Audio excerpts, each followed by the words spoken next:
कटक आयकर appellate tribunal बा ITAT अत्याधुनिक कार्यालय और आवासिक परिसर उद्घाटन हेब। आसतु देखा यार सीधा प्रसारण।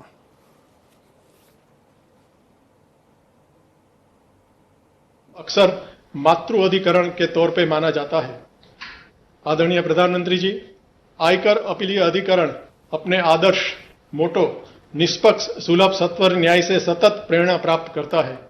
इसी ध्येय को सन्मुख रखते हुए 126 की सैंक्शन स्ट्रेंथ के सामने 80 सदस्य होने के बावजूद मामलों का निपटापन यथासंभव तत्परता से किया जाता है। हमारे इन्हीं प्रयासों के एक सुखद परिणाम के तौर पर आईटीएटी आज उन चुनिंदा न्यायिक संस्थाओं में से एक है जहां मामलों के निपटान की दर नए मामलों की फाइलिंग की दर से अधिक है।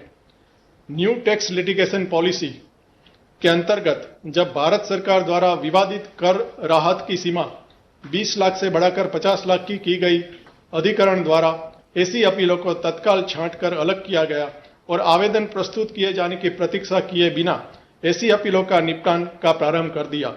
हमारा प्रयास है कि अपनी क्षमता से हम इस भव्य एवं गौरवशाली संस्थान के यश में कुछ और वृद्धि करें और आने वाली पीढ़ियों के लिए एक ऐसी मिसाल कायम करें जिससे वे स्वयं को गौरवपूर्ण महसूस कर सके। माननीय प्रधानमंत्री जी, आपदा को अवसर में बदलने का जो गुरु मंत्र आपने देश को दिया, एक सुखद परिणाम के तौर पर आईटीएटी आज उन चुनिंदा न्यायिक संस्थाओं में से एक है जहां मामलों के निपटान की दर नए मामलों की फाइलिंग की दर से अधिक है।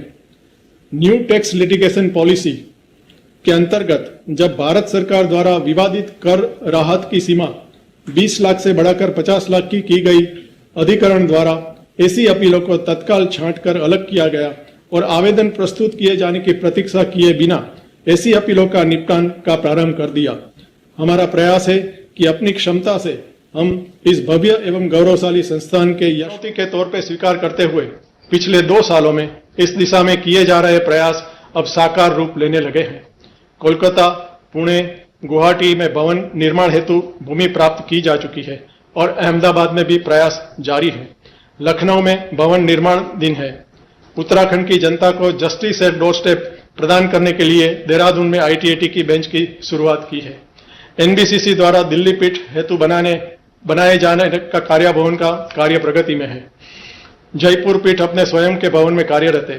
वर्ष 2018 में वाराणसी सर्किट बेंच के उद्घाटन तथा वर्ष 2019 में बेंगलुरु पीठ के भवन का लोकार्पण आपके कर कमलों से होने के पश्चात आज उन परिस्थितियों का एक सुखद संयोग उपस्थित हुआ है।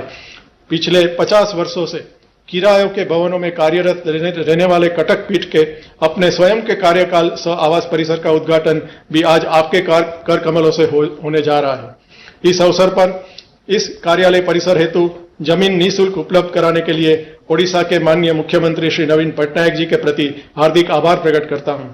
17 करोड़ के कुछ अधिक लागत वाली इस परियोजना के लिए यथासमय आवश्यक धनराशि उपलब्ध करवाने के लिए माननीय प्रधानमंत्री जी के नेतृत्व वाली भारत सरकार बधाई की पात्र है, जिसका श्रेय माननीय विधि एवं न्याय मंत्री श्री रविशंकर प्रसाद जी को भी जाता है, जो वर्ष 2070 में इस परियोजना के भूमि पूजन का भी अभिन्न अंग रहे हैं।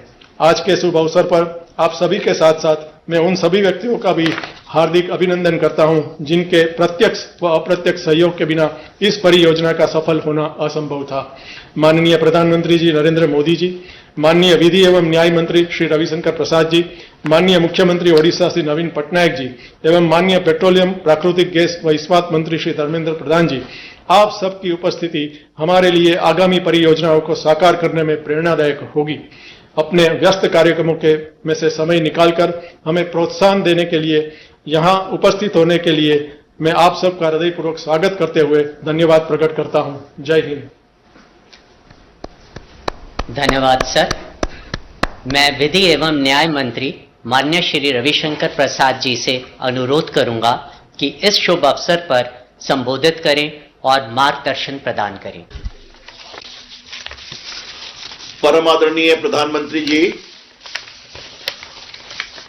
उड़ीसा के मुख्यमंत्री आदरणीय नवीन बाबू, भारत सरकार में मंत्री मित्रवर धर्मेंद्र प्रधान जी, आईटीएटी के प्रेसिडेंट श्री भट्ट, विधि विभाग के सचिव श्री अनूप मेहंदी रत्ता, अन्य सभी ट्राइब्यूनल के सम्मानीय मेंबर्स और कटक में उपस्थित मेरे सारे वकील मित्र, सीए मित्र, इनकम टैक्स प्रैक्टिशनर्स, आप सबों का अभिनंदन। माननीय प्रधानमंत्री जी, मेरे लिए बहुत सुखद अनुभूति है कि इस परिसर के शिलान्यास में मैं उपस्थित था और आज आपके कर कमलों से इसके उद्घाटन में भी मैं उपस्थित हूं। जैसा माननीय भट्ट जी ने बताया, मैं नवीन बाबू को बहुत धन्यवाद देता हूं कि जिस समय ये बिल्डिंग बनाने का आग्रह हुआ तो उन्होंने बहुत त्वरित गति से जमीन को अलॉट किया था। ये एक बहुत ही पॉजिटिव एटीट्यूड है और इससे अपने देश की जुडिशियल एडमिनिस्ट्रेशन सिस्टम को और मजबूत करने में सुविधा मिलती है। प्रधानमंत्री जी, आप हम लोग के लिए बहुत संतोष का विषय है कि जो पूरा आईटीएटी इंफ्रास्ट्रक्चर है, इसने अपने आप में एक बहुत बड़ी जगह बनाई है। 1941 से चल रहा है। इनकम टैक्स के डिस्प्यूट एडजुडिकेशन में फैक्ट पर यह लास्ट कोर्ट है और इसके ऊपर फिर लॉ पॉइंट पर रेफरेंस वगैरह होते हैं। इसलिए आज मुझे आपको बताते हुए बहुत संतोष होता है, एक कानून मंत्री के रूप में और एक कानून के जानकार के रूप में, कि इनकम टैक्स के लॉ के एवोल्यूशन में आईटीएटी के निर्णयों ने बहुत बड़ी भूमिका अदा की है और आज भी वर्षों से उनके द्वारा दिए गए निर्णय बहुत ही मील के पत्थर हैं, जिसको हाई कोर्ट और सुप्रीम कोर्ट ने भी बहुत एप्रिसिएशन से रखा है, देखा है। इसीलिए आज बहुत जरूरत थी कि हम अपने इस अच्छे ट्राइब्यूनल सिस्टम के पूरे इंफ्रास्ट्रक्चर को मजबूत करें और उसी दिशा में जैसा बताया गया कई जगह प्रयास चल रहा है, हम लोग का सहयोग होता है और आज कटक है, आगे भी इसको और विस्तारित करेंगे। लेकिन आज प्रधानमंत्री जी, आपकी उपस्थिति का लाभ लेकर जो इतनी बड़ी संख्या में हमारे टैक्स प्रैक्टिशनर्स और टैक्स एडजुडिकेटर्स सुन रहे हैं, उनको यह बताना जरूरी है कि प्रधानमंत्री की अगुवाई में पूरे इनकम टैक्स सिस्टम को किस तरह से और ट्रांसपेरेंट करने की कोशिश की गई है। मैं दो तीन बात ये कहना चाहूंगा कि जो पूरा ई असेसमेंट की प्रक्रिया शुरू हुई है, वो एक बहुत बड़ा पैराडाइम शिफ्ट है कि आज फेसलेस असेसमेंट होता है और उसके प्रकार से और उसमें गति आती है, तेजी आती है और निर्णय की प्रक्रिया को हम आगे बढ़ाते हैं। और जिस तरह का एक आपने बहुत ही ऑनेस्ट, ट्रांसपेरेंट मैकेनिज्म बनाया है और जिस तरह से आपने देश के सारे टैक्स पेयर्स को आह्वान किया कि देश के विकास के लिए आपका ईमानदारी से टैक्स देना जरूरी है, वो भी अपने आप में बहुत दिखाई पड़ता है। मैं सिर्फ एक ही बात कहूंगा कि जब हम लोगों ने आज चर्चा होती है, 4 वर्ष हो गए उस डिमोनेटाइजेशन की बात होती है, लेकिन एक बात ये बताना बहुत जरूरी है कि 3 लाख लोगों ने, जिन्होंने 10 लाख रुपए डिपॉजिट किए थे और जो टैक्स नेट से बाहर थे, उन लोगों ने वॉलंटरी इनकम टैक्स कंप्लायंस के लिए तैयारी की और उन्होंने 2 लाख लोग जो आइडेंटिफाइड हुए, 6,531 करोड़ रुपया डिपॉजिट किया। तो यह अपने आप में ईमानदारी से टैक्स पेमेंट करने की जो एक इंसेंटिव हुआ, यह उसका बहुत बड़ा परिणाम है। आपकी सरकार के द्वारा कॉर्पोरेट टैक्स के भी जो उनका बेस कॉर्पोरेट टैक्स था, उसको भी 30 से 22% किया गया है और न्यू मैन्युफैक्चरिंग यूनिट के लिए 25 से 15 किया गया है। कहने का मतलब क्या है कि जीएसटी में देखिए, कोविड के बावजूद हम 1 लाख करोड़ के रिटर्न पर फिर पहुंच गए। इनकम टैक्स में अधिक लोग जुट रहे हैं, तो हम ये कोशिश कर रहे हैं कि ईमानदारी से अधिक से लोग टैक्स दें, डिस्प्यूट्स का स्कोप कम हो, फिर भी डिस्प्यूट्स हो तो उसके लिए रोबस्ट मैकेनिज्म उनके ग्रीवेंसेस को सेटल करने का होना चाहिए। और ये मैं अवश्य कहना चाहूंगा कि आईटीएटी ने समय के अनुसार अपनी सोच में बदलाव किया है और सरकार के द्वारा जो नए नए नियम, कानून, सिस्टम लाए गए, उसको भी अपहोल्ड किया है। अभी भट्ट साहब ने एक बहुत बड़ी बात कही कि कैसे वो उनके द्वारा डिजिटल फाइलिंग, डिजिटल हियरिंग के लिए प्रोत्साहन किया गया। प्रधानमंत्री जी, मुझे आपको बताते हुए बहुत प्रसन्नता होती है कि इस कोविड में वर्चुअल मोड से 24 मार्च 2020 से 31 अगस्त 2020 के बीच में 25 लाख केसेस की सुनवाई हुई है। बाकी का आंकड़ा हम और इकट्ठा कर रहे हैं, वो बढ़ेगा ही। 25 लाख केसेस की, जिसमें सुप्रीम कोर्ट ने 8,632 केसेस सुनवाई किया, हाई कोर्ट ने 6,88,318 केसेस की सुनवाई किया और सबऑर्डिनेट कोर्ट्स ने 19,33,492 केस की सुनवाई किया।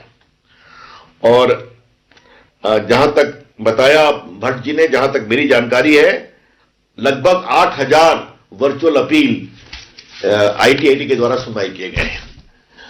प्रधानमंत्री जी, आपकी अनुमति से मैं एक बात कहना चाहूंगा। आपने डिजिटल इंडिया को एक व्यापक क्षितिज दिया है। Digital India is a transformative programme for the entire country.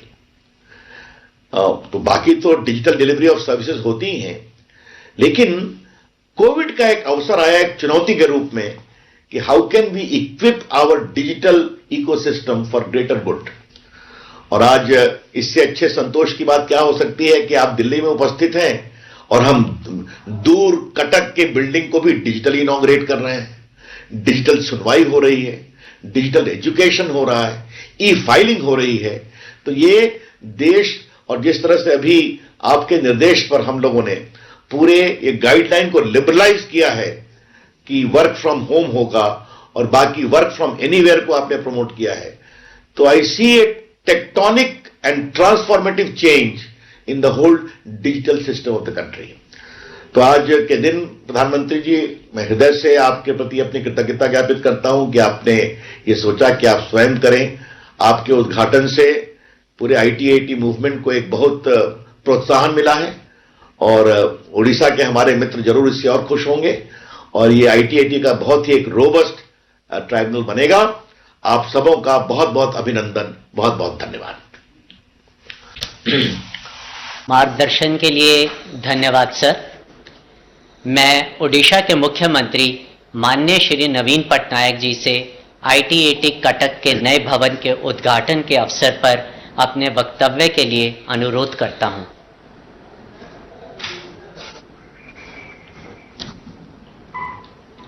Honorable Prime Minister Shri Narendra Modi ji, Honorable Union Minister for Law and Justice Shri Ravi Shankar Prasad ji, Honorable Union Minister for Petroleum and Steel Shri Dharmendra Pradhan ji, President of the Income Tax Appellate Tribunal Justice Shri P.P. Bhatt ji, ladies and gentlemen and dignitaries. It is a happy occasion for me to witness the inauguration of a modern state-of-the-art office cum residential complex of the Income Tax Appellate Tribunal, Cuttack branch, which is being inaugurated by our Honorable Prime Minister. I understand this is the third building complex for IT-AT benches in India and the first in the eastern part of our country. It may be recalled that the Cuttack bench was established way back in 1970 with the active involvement of late Biju Patnaik. The government of Odisha has always been supportive of the development of IT-AT Cuttack bench, which includes provision for free land for this complex. In the last 50 years, the Cuttack bench of IT-AT has been playing an important role in the disposal of cases. And with the new infrastructure and IT facilities of e-courts, I believe we will have quick disposal of income tax appeal cases, not only from Odisha, but also cases belonging to Ranchi, Patna and Guwahati benches.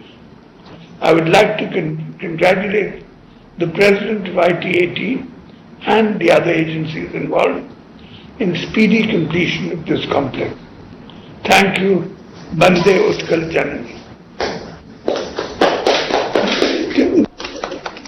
धन्यवाद sir. मैं माननीय प्रधानमंत्री जी से आग्रह करता हूं कि कृपया रिमोट दबाकर ITAT कटक के नए भवन परिसर का लोकार्पण करें।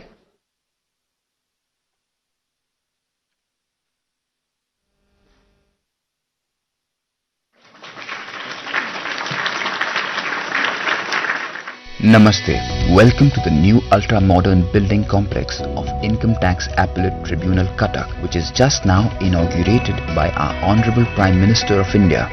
This complex has courtroom which could accommodate 50 people, e-court for conducting of virtual hearings and all other information technology-based infrastructure. On the ground floor, the visitors are greeted by an attractive reception counter. As we move up, the first floor has an ultra-modern record room, office of registry and space for Tax Bar Association and Chartered Accountants Library.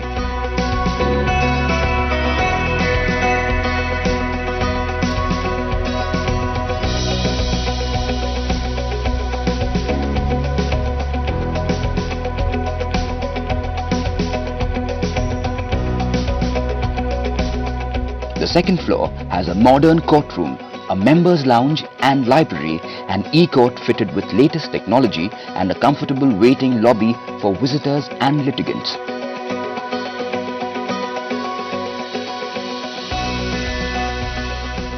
The third floor has a well-furnished conference hall, office chambers for the members and space for income tax office for the departmental representatives.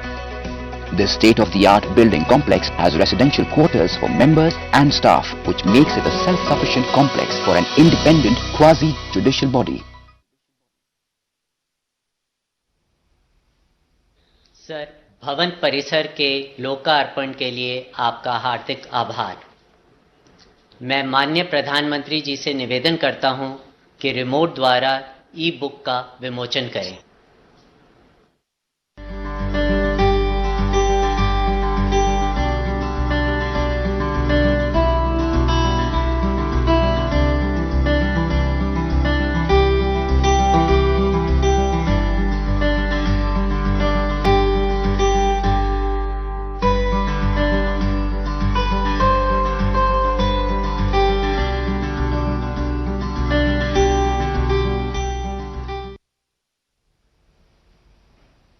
धन्यवाद sir. मैं यशस्वी प्रधानमंत्री माननीय श्री नरेंद्र मोदी जी से अनुरोध करता हूं कि इस शुभ अवसर पर अपने ओजस्वी विचारों तथा प्रेरक उद्बोधन से हमें अनुग्रहित करें। जय जगन्नाथ। उड़ीसा के मुख्यमंत्री, हमारे वरिष्ठ साथी श्रीमान नवीन पटनायक जी, केंद्रीय मंत्रिमंडल के मेरे सहयोगी रविशंकर प्रसाद जी, उड़ीसा की धरती के ही संतान और मंत्रिपरिषद के मेरे साथी श्रीमान Dharmendra Pradhan ji, income tax appellate tribunal के president honourable justice PP Bhatt ji, Orissa के सांसदगण, विधायकगण, कार्यक्रम में उपस्थित अन्य सभी महानुभाव और साथियों, भगवान जगन्नाथ के आशीर्वाद के साथ इनकम टैक्स अपीलेट ट्रिब्यूनल यानी ITAT की कटक बेंच आज अपने नए और आधुनिक परिसर में शिफ्ट हो रही है। इतने लंबे समय तक किराए की बिल्डिंग में काम करने के बाद अपने घर में जाने की खुशी कितनी होती है, इसका अंदाजा आप सभी के प्रफुल्लित चेहरों को देखकर भी मुझे लगता है। खुशी के इस पल में बहुत बहुत बधाई देता हूं, शुभकामनाएं देता हूं। कटक की ये बेंच अब ओडिशा ही नहीं बल्कि पूर्वी और उत्तर पूर्वी भारत के लाखों टैक्स पेयर्स को आधुनिक सुविधा देगी। नई सुविधाओं के बाद ये बेंच कोलकाता जोन की दूसरी बेंचेस की भी पेंडिंग अपील्स का निपटारा करने में सक्षम हो पाएगी। इसलिए उन सभी करदाताओं को भी बहुत बहुत शुभकामनाएं जिनको इस आधुनिक परिसर से नई सुविधा मिलेगी, तेजी से सुनवाई का रास्ता खुलेगा। साथियों, आज का ये दिन एक और पुण्य आत्मा को भी स्मरण करने का है, जिनके प्रयासों के बिना IT appellate tribunal Cuttack bench का यह स्वरूप संभव नहीं था। ओडिशा के लिए, ओडिशा के लोगों की सेवा के लिए समर्पित रहे बीजू पटनायक जी, बीजू बाबू को भी मैं अपनी श्रद्धांजलि अर्पित करता हूं। साथियों, इनकम टैक्स एपलेट ट्रिब्यूनल का एक गौरवमयी इतिहास रहा है। मैं मौजूदा टीम को बधाई देता हूं जो देश भर में अपना आधुनिक इंफ्रास्ट्रक्चर तैयार करने में जुटी है। मुझे बताया गया कि कटक से पहले बेंगलुरु और जयपुर में पहले ही आपके अपने कॉम्प्लेक्स तैयार हो चुके हैं। वहीं दूसरे शहरों में भी नए कॉम्प्लेक्स बनाने या पुरानों को अपग्रेड करने का काम आप तेजी से कर रहे हैं। साथियों, आज हम टेक्नोलॉजी के जिस दौर में पहुंच रहे हैं, वहां पूरे सिस्टम का अपग्रेडेशन बहुत जरूरी है। विशेष तौर पर हमारे न्याय तंत्र में आधुनिकता, टेक्नोलॉजी के ज्यादा से ज्यादा इस्तेमाल ने देश के नागरिकों को नई सहूलियत देना शुरू किया है। निष्पक्ष, सुलभ, सत्वर न्याय के जिस आदर्श को लेकर के आप चले हैं, वो आधुनिक सुविधाओं और तकनीकी समाधानों से और सशक्त होगा। ये संतोष का विषय है कि आईटी एपलेट ट्रिब्यूनल देश भर की अपनी बेंचेस को वर्चुअल हियरिंग के लिए भी अपग्रेड कर रहा है। और जैसे अभी श्रीमान पीपी भट्ट ने बताया कि इतनी बड़ी मात्रा में काम ये कोरोना कालखंड में भी हुआ, वर्चुअल हुआ। और रविशंकर जी तो पूरे देश का एक बड़ा ब्यौरा दे रहे थे। साथियों, गुलामी के लंबे कालखंड ने टैक्स पेयर और टैक्स कलेक्टर दोनों के रिश्तों को शोषित और शोषक के रूप में ही विकसित किया। दुर्भाग्य से आजादी के बाद हमारी जो टैक्स व्यवस्था रही, उसमें इस छवि को बदलने के लिए जो प्रयास होने चाहिए थे, वो उतने नहीं किए गए। जबकि भारत में पुरातन काल से ही टैक्स के महत्व और लेन देन को लेकर बहुत स्वस्थ परंपरा रही है। गोस्वामी तुलसीदास जी ने कहा है, बरसत हरसत सब लखे, बरसत हरसत सब लखे, करसत लखे न कोय, तुलसी प्रजा सुभाग से भूप भानु सो होए। तात्पर्य यह है कि जब बादल बरसते हैं तो उसका लाभ हम सभी को दिखाई देता है, लेकिन जब बादल बनते हैं, सूर्य पानी को सोखता है तो उससे किसी को तकलीफ नहीं होती। इसी तरह शासन को भी होना चाहिए। जब आम जन से वो टैक्स ले तो किसी को तकलीफ न हो, लेकिन जब देश का वही पैसा नागरिकों तक पहुंचे तो लोगों को उसका इस्तेमाल अपने जीवन में महसूस होना चाहिए। बीते वर्षों में सरकार इस विजन को लेकर ही आगे बढ़ी है। साथियों, आज का टैक्स पेयर पूरी टैक्स व्यवस्था में बहुत बड़े बदलाव और पारदर्शिता का साक्षी बन रहा है।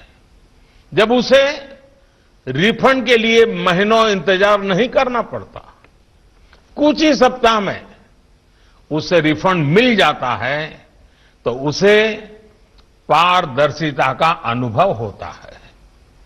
जब वो देखता है कि विभाग ने खुद आगे बढ़कर बरसों पुराने विवाद को सुलझा दिया है, उसे विवाद से मुक्ति दिलाई है, तो उसे पारदर्शिता का अनुभव होता है। जब उसे फेसलेस अपील की सुविधा मिलती है, तब वो टैक्स ट्रांसपेरेंसी को और ज्यादा महसूस करता है। जब वो ये देखता है कि इनकम टैक्स लगातार कम हो रहा है, तब उसे टैक्स ट्रांसपेरेंसी ज्यादा अनुभव होती है। पहले की सरकारों के समय शिकायतें होती थी, टैक्स टेररिज्म, चारों तरफ यही शब्द सुनाई देता था, टैक्स टेररिज्म। आज देश उसे पीछे छोड़कर टैक्स ट्रांसपेरेंसी की तरफ बढ़ रहा है। टैक्स टेररिज्म से टैक्स ट्रांसपेरेंसी का एक बदलाव इसलिए आया है क्योंकि हम रिफॉर्म, परफॉर्म और ट्रांसफॉर्म के अप्रोच के साथ आगे बढ़ रहे हैं। हम रिफॉर्म कर रहे हैं रूल्स में, प्रोसीड्यूर्स में, और इसमें टेक्नोलॉजी की भरपूर मदद ले रहे हैं। हम परफॉर्म कर रहे हैं साफ नीयत के साथ, स्पष्ट इरादों के साथ, और साथ ही साथ हम टैक्स एडमिनिस्ट्रेशन के माइंडसेट को भी ट्रांसफॉर्म कर रहे हैं। साथियों, आज देश में 5 लाख रुपए तक की इनकम पर टैक्स 0 है। इसका बहुत बड़ा लाभ निम्न मध्यम वर्ग के हमारे आज के नौजवानों को मिल रहा है। इस वर्ष बजट में इनकम टैक्स का जो नया विकल्प दिया गया है, वो और भी सरल है और टैक्स पेयर को अनावश्यक तनाव और खर्च से बचाता है।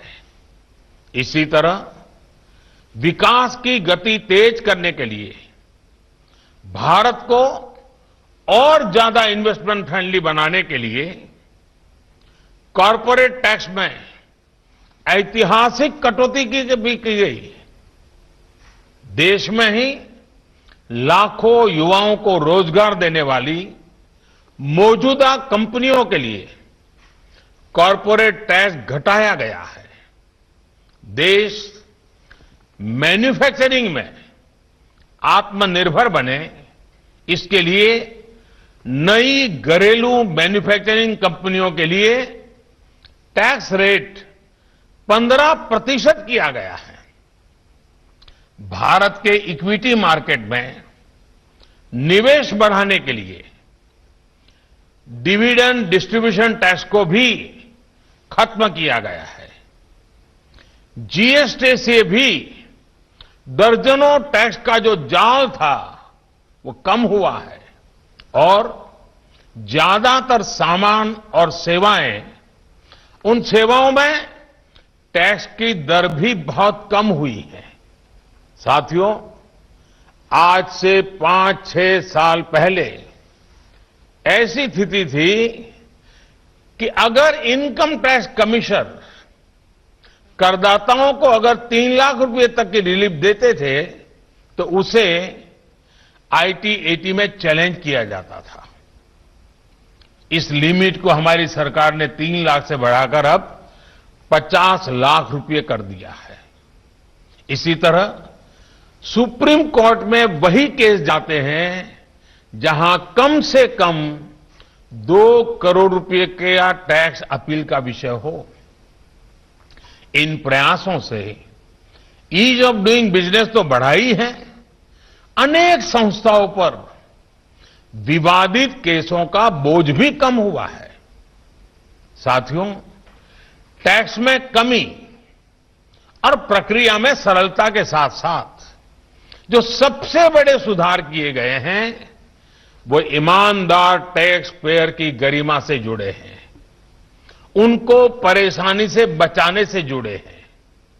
आज भारत दुनिया के उन चुनिंदा देशों में है जहां टैक्स पेयर के अधिकारों और कर्तव्यों दोनों को कोडिफाई किया गया है, उनको कानूनी मान्यता दी गई है। टैक्स पेयर और टैक्स कलेक्टर करने वाले के बीच विश्वास बहाली के लिए, पारदर्शिता के लिए ये बहुत बड़ा कदम रहा है। जो व्यक्ति अपना श्रम, अपना पसीना देश के विकास में लगा रहा है, अनेक देशवासियों को रोजगार दे रहा है, वो हमेशा सम्मान का अधिकारी है। और मैंने 15 अगस्त को लाल किले से भी बड़े आग्रह और सम्मान के साथ इस बात का जिक्र किया था। देश के वेल्थ क्रिएटर की जब मुश्किलें कम होती हैं, उसे सुरक्षा मिलती है, तो उसका विश्वास देश की व्यवस्थाओं पर और ज्यादा बढ़ता है। इसी बढ़ते विश्वास का परिणाम है कि अब ज्यादा से ज्यादा साथी देश के विकास के लिए टैक्स व्यवस्था से जुड़ने के लिए आगे आ रहे हैं। सरकार किस तरह टैक्स पेयर्स पर भरोसा करके चल रही है, इसका एक और उदाहरण मैं आज आपको देना चाहता हूं। साथियों, पहले व्यवस्था ऐसी थी कि देश में जितने भी लोग या कारोबारी इनकम टैक्स रिटर्न फाइल करते थे, उनमें से अधिकांश को आयकर विभाग की स्क्रूटिनी का सामना करना पड़ता था। लेकिन अब ऐसा नहीं है। अब सरकार की सोच ये है कि जो इनकम टैक्स रिटर्न फाइल हो रहा है, उस पर पहले पूरी तरह विश्वास करो। इसी का नतीजा है कि आज देश में जो रिटर्न फाइल होते हैं, उनमें से 99.75% बिना किसी आपत्ति के स्वीकार कर लिए जाते हैं। सिर्फ 0.25% मामलों में ही स्क्रूटिनी कराई जा रही है। ये बहुत बड़ा बदलाव है जो देश के टैक्स सिस्टम में आया है। साथियों, देश में हो रहे टैक्स रिफॉर्म्स के लक्ष्यों को प्राप्त करने में आप जैसे ट्रिब्यूनल की भूमिका बहुत अहम है। आपको भी जिस प्रकार से आपने वर्चुअल समय का उपयोग करते हुए चीजों को आगे बढ़ाया है, मुझे विश्वास है जिस प्रकार से हम फेसलेस सिस्टम की तरफ जा रहे हैं, आप भी उस पर सोचेंगे कि फेसलेस असेसमेंट और अपील की तरह ही आईटी एपलेट ट्रिब्यूनल भी, क्या हम फेसलेस की दिशा में कदम रख सकते हैं क्या? फिजिकल हियरिंग के बजाय क्या ई हियरिंग को प्राथमिकता दी जा सकती है? कोरोना काल में दी गई है, आगे बढ़ाई जा सकती है।